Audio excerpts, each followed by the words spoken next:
Now, there's disturbing news out of Washington tonight. FoxNews.com has confirmed that 4 F-16 fighter jets have left American soil and are en route to Egypt as part of a foreign aid package. Now, this is just the tip of the iceberg. By the end of the year, the U.S. will have provided Egypt 16 fighter jets and 200 tanks. Now, this was all part of a deal that was made back in 2010 when Hosni Mubarak was still the president of Egypt. But shouldn't someone in the Obama administration have thought to maybe rescind this gift after Egypt's current president, Mohamed Morsi, has come out and made such comments like this? ما جاء بها الأعداء الصهاينة والأمريكان إلا لتكون على عكس وضد إرادة الشعب الفلسطيني وضد مصالح الفلسطينيين إما الصهاينة وما يريدون وإما الحرب.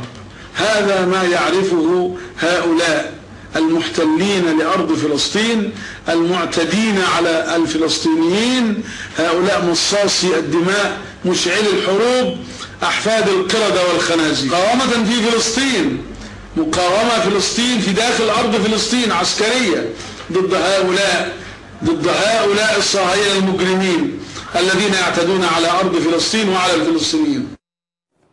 All right, should we really be arming this guy with fighter jets and American tanks? Now, I wonder if any of this is going to come up tomorrow when Secretary of State Hillary Clinton heads up to Capitol Hill to testify in front of lawmakers about her role in the Benghazi terror attacks that killed a U.S. ambassador and 3 other Americans back in September. Joining me now, 2 of the lawmakers who will be able to ask Secretary Clinton the tough questions that need to be asked. Senator John Barrasso and Ron Johnson. Senators, welcome back to the program. Thank you. Hello, Sean. All right, this is 2010, Senator Barrasso. This is Mohamed Morsi. This is a guy that's saying things like, let's see, America is enemies, the Israelis are bloodsuckers, warmongers, descendants of apes and pigs. He said that about 2 years ago. And now we're going to give him F-16 fighter jets, and we're going to give him tanks on top of the $1.5 billion we're giving the former head of the Muslim Brotherhood. Help me out, Senator. That sounds really dumb. I've just returned from Israel and from Afghanistan. John McCain and Kelly Ayotte and some other senators have just returned from visiting in Egypt with Morsi to discuss these very issues. The people of Egypt, and Morsi in particular, know that continuing a relationship with Israel is key to U.S. foreign aid, that there needs to be a strong military commitment in Israel, specifically to protect the Sinai, because we know that weapons are being shipped up through the Sinai to Gaza to Hamas. So this is, as you say, a continuation of a previous agreement. It is going to continue, and even the people of Israel agree it's important to make sure that the Egyptian military is strong, but Egypt needs to continue its commitment to the Camp David Accord. But Senator Johnson, the Egyptian military now, some of the key leaders that we thought were more moderate, they're gone. Morsi's gotten rid of them. Now we're going to give them F-16 fighter jets and tanks. I got to be honest, sometimes I got to wonder, this guy was a former terrorist in the Muslim Brotherhood. Help me out. How does this strategically work for Israel and us? Well, Sean, it is somewhat concerning. And, you know, what's really kind of interesting is this same administration denies those same types of jet fighters to a good ally like Taiwan. And so, no, I think we have to monitor this situation very carefully. I agree with Senator Barrasso, though. I think it is critical that we maintain good relationships with Egypt. It's an incredibly important country, the largest Arab nation in the world, and it is going to be vital that Egypt and Israel maintain a good working relationship. So these are tough issues, but I'm a little concerned about that shipment. Help me out, either one of you. Just jump in and tell me where I'm wrong. This guy headed up the Muslim Brotherhood, a terrorist organization. He's trying to implement Shari'ah law.